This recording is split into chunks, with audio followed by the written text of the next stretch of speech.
Salutations! Welcome back to JW's Backyard, and we're back here with the Merrick's Flaw with a 196cc diesel engine on it off of Amazon.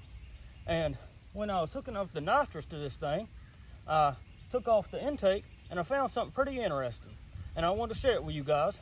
Might free up a few extra horsepower. All right, so let's get the intake off and I'll show you what I found.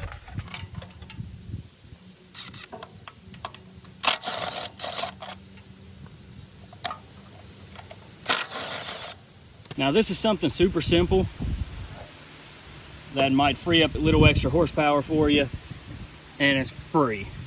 So I got the intake off and this gasket was stuck on the head here, and I noticed that there was a little ripple down here at the bottom of the gasket. It's kind of hard to see, and peeled it off, and it's pretty obvious that this gasket is not the correct size or shape for this head, and it's creating a restriction in the airflow.